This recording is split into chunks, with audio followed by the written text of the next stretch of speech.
White house کے قریب افغان شہری کی فائرنگ سے 2 نیشنل گارڈ زخمی، اسپتال میں حالت تشویشناک، حملہ آور بھی زخمی حالت میں گرفتار۔ فائرنگ کرنے والا افغان شہری نکلا۔ 29 سالہ رحمان اللہ 2021 میں امریکہ آیا تھا۔ صدر ٹرمپ نے واقعہ دہشت گردی اور حملہ آور کو جانور قرار دیتے ہوئے کہا، نیشنل گارڈ پر فائرنگ کرنے والے کو قیمت ادا کرنا پڑے گی۔ ترجمان وائٹ ہاؤس کا کہنا تھا کہ فائرنگ میں ملوث تمام عناصر کو قانون کے کٹہرے میں لایا جائے گا۔ فائرنگ کے بعد وائٹ ہاؤس کو بند کر دیا گیا۔ رونالڈ ریگن ایئرپورٹ پر فضائی آپریشن معطل رہا۔ فائرنگ کے بعد ویسٹ ورجینیا کے گورنر نے پہلے دونوں اہلکاروں کی ہلاکت کی تصدیق کی، بعد میں انہوں نے اپنا بیان واپس لے لیا۔ ابتدائی تحقیقات کے مطابق حملہ آور اکیلا تھا۔ فائرنگ کے وقت صدر ٹرمپ فلوریڈا میں موجود تھے۔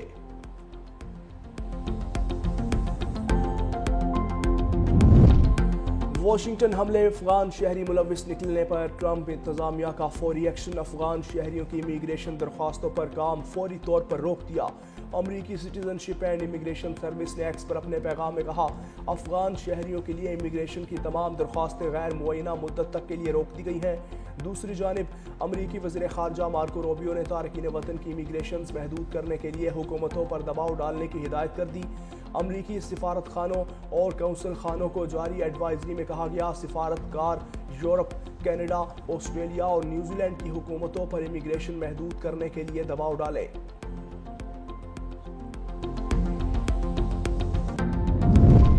وائٹ ہاؤس کے قریب فائرنگ کے بعد صدر ٹرمپ کا واشنگٹن میں 500 اضافی اہلکار تعینات کرنے کا حکم۔ وزیر جنگ پیٹ ہیگسٹ نے تصدیق کرتے ہوئے کہا، نیشنل گارڈ کے اہلکاروں پر حملہ کسی صورت برداشت نہیں کیا جائے گا۔ اضافی تعیناتی کا مقصد دارالحکومت میں سیکیورٹی کو مضبوط بنانا اور کسی بھی ممکنہ خطرے کا مقابلہ کرنا ہے۔ فیصلہ وائٹ ہاؤس کے قریب فائرنگ کے واقعے کے بعد کیا۔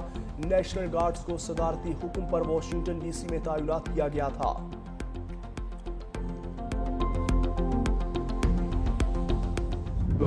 اکیلا مجرم نہیں تھا، اس کو لانے والے بھی اس سے بڑے مجرم تھے جو اس کو لے کے آئے، ان سے بھی پورا ان کا حساب لینا چاہیے۔ ان کا بیانیہ کیا تھا؟ چور ڈاکو کہتے تھے، خود چوری ڈاکے میں سب سے آگے، لڑائی جھگڑا، فتنہ فساد، الزام تراشی، گرہبانوں کو پکڑتے تھے، جلا دو، مار دو، پکڑ لو۔ کیا اس طرح کے بیانیے میں قومیں ترقی کرتی ہیں؟ پتہ نہیں، شاید کرکٹ کھیلنے آئے تھے، وہی کھیلتے رہے یہاں پہ 5 سال۔ افسوس ہے۔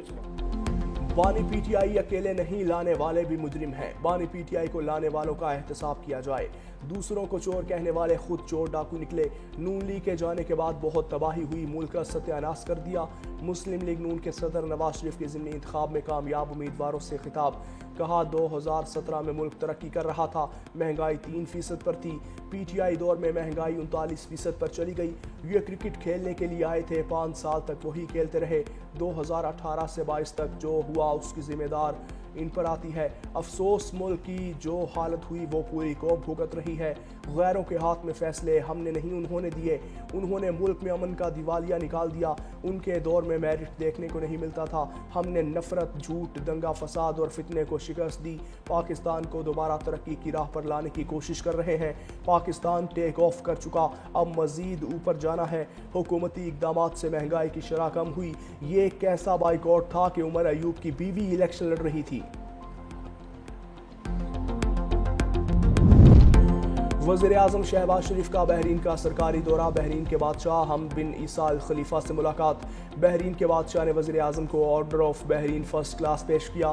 دونوں برادر ممالک کے درمیان مضبوط اور تاریخی شراکت داری پر گفتگو، غزہ کی حالیہ پیش رفت پر بھی تبادلہ خیال۔ بحرینی بادشاہ نے کہا، بحرین کو اعزاز حاصل ہے، قائد اعظم بحرین کے وکیل رہے۔ وزیر اعظم بحرین کے ولی عہد شہزادہ سلمان بن حمد الخلیفہ سے بھی ملے۔ وزیر اعظم کو گارڈ آف آنر پیش کیا گیا۔ وزیر اعظم کی بحرین کے سرمایہ کاروں کو پاکستان میں سرمایہ کاری کی دعوت۔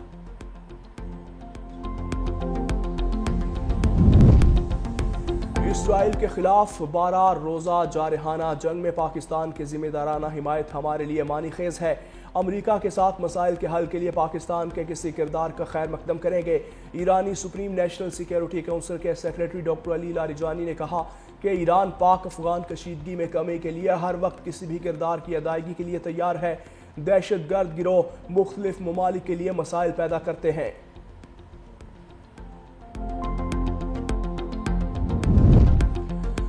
بانی پی ٹی آئی کو ڈبل بیڈ اور مخملی بستر میسر ہے، کھانا باہر سے آتا ہے جو 5 سٹار ہوٹل میں بھی دستیاب نہیں۔ وزیر دفاع خواجہ آصف کا ایکس پر بیان، لکھا بانی کے پاس ٹی وی بھی ہے، مرضی کے چینلز دیکھتے ہیں، ورزش کی مشینیں بھی موجود ہیں، ہم تو ٹھنڈے فرش پر سوتے تھے، کھانا جیل کا تھا، جیل کے 2 کمبل تھے، جنوری کا مہینہ تھا اور گرم پانی بھی نہیں تھا۔ سپرنٹینڈنٹ جیل اسد وڑائچ نے خود آ کر گیزر اتروایا۔ مزید کہا بانی کو جیل کے لاؤڈ سپیکر پر اپنی واشنگٹن ایرینا والی تقریر سننی چاہیے، اللہ سے ڈرنا چاہیے، وقت کی ملکیت کسی کے پاس نہیں۔ پنجاب میں بے سہارا بیواؤں کے حقوق پر ڈاکہ ڈالنے والے غاصبوں کے خلاف سخت ایکشن۔ وزیر اعلیٰ مریم نواز نے بے سہارا بیواؤں کے قبضے کیس فوری حل کرنے کا حکم دیتے ہوئے کہا، وزیر اعلیٰ کا گجرات، لیا، حافظ آباد اور دیگر اضلاع میں قبضے کے جلد فیصلے نہ ہونے پر اظہار ناپسندیدگی۔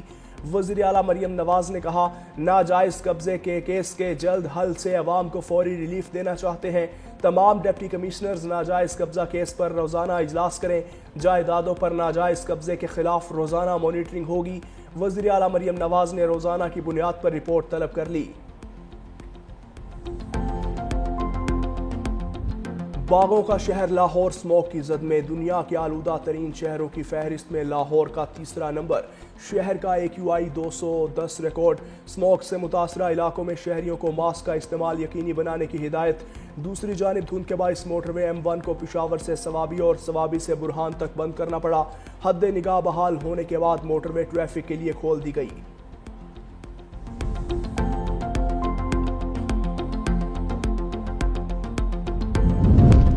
جسٹس طارق جہانگیری ڈگری تنازعہ کیس میں اہم پیش رفت۔ اسلام آباد ہائی کورٹ نے 1 دسمبر کو کیس سماعت کے لیے مقرر کر دیا۔ چیف جسٹس سرفراز ڈوگر اور جسٹس اعظم خان سماعت کریں گے۔ سپریم کورٹ نے کیس قابل سماعت ہونے کا معاملہ پہلے طے کرنے کا حکم دے رکھا ہے۔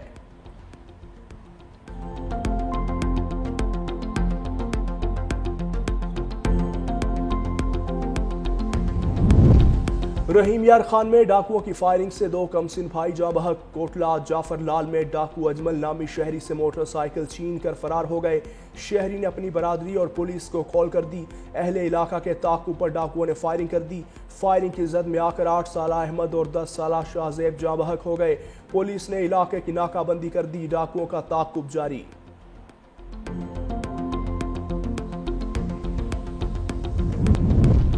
اب ٹریفک قوانین کی خلاف ورزی پر 2000 سے 20,000 روپے تک جرمانہ ہوگا۔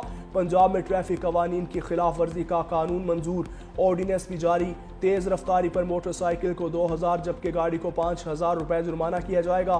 ٹریفک سگنل توڑنے والی موٹر سائیکل کو 2000 اور 3 ویلر کو 3000 روپے جرمانہ بھرنا ہوگا۔ سگنل کی خلاف ورزی پر کار کو 5000 اور 2000 سی سی گاڑیوں کو 10,000 روپے جرمانہ ہوگا۔ سگنل کی خلاف ورزی پر 2000 سی سی سے زائد کی گاڑیوں کو 15,000 روپے جرمانہ ہوگا۔ دھواں چھوڑتی موٹر سائیکل کو 2000 بھرنا ہوں گے۔ بغیر فٹنس سرٹیفکیٹ گاڑی چلانے پر 1 لاکھ روپے تک کا جرمانہ ہوگا۔ خاتون اول آصفہ بھٹو زرداری سے امریکہ کے قونصل جنرل چارلس گڈمین کی بلاول ہاؤس میں ملاقات۔ پاک امریکہ تعلقات میں مزید فروغ پر بات چیت۔ آصفہ بھٹو سے جرمن قونصل جنرل تھامس شولٹز کی اپنی اہلیہ کے ہمراہ ملاقات۔ صحت، تعلیم اور خواتین کو با اختیار بنانے کے لیے باہمی تعاون کے فروغ پر زور۔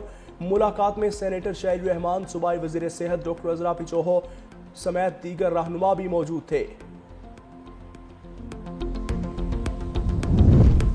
سندھ کے سینئر وزیر شرجیل انعام میمن کی محکمہ اطلاعات کو تمام فلمی اور میڈیا پروجیکٹس جلد مکمل کرنے کے احکامات۔ حکام کو جاری میگا پروجیکٹس اور ترقیاتی کاموں کی بروقت اور مؤثر تشہیر کی بھی ہدایت۔ محکمہ اطلاعات میں اجلاس کے دوران سینئر وزیر شرجیل انعام میمن کو جاری منصوبوں پر بریفنگ دی گئی۔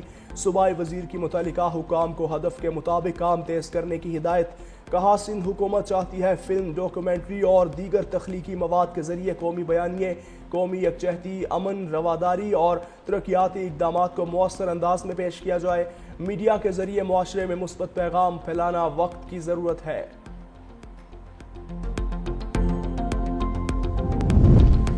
شمالی وزیرستان میں پاک فوج کے زیر انتظام مشران اور قبائلی عمائدین کا ہم جرگہ، سیکیورٹی صورتحال، انسداد دہشت گردی اور فلاحی اقدامات پر تفصیلی گفتگو۔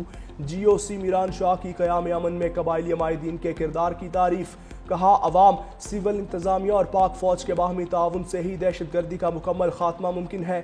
قبائلی رہنماؤں نے امن و امان کے قیام کے لیے ریاستی اداروں سے مکمل تعاون کی یقین دہانی کروائی۔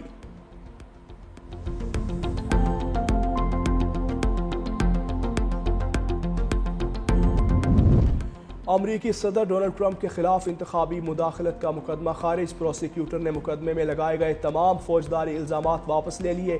صدر ٹرمپ کی جانب سے فیصلے کا خیر مقدم۔ پروسیکیوٹر کے مطابق مقدمہ ریاستی عدالتوں کی بجائے وفاقی دائرہ اختیار میں آتا ہے۔ جورجیا میں ٹرمپ اور ان کے ساتھیوں پر 2020 کے انتخابات میں مداخلت کا مقدمہ چل رہا تھا۔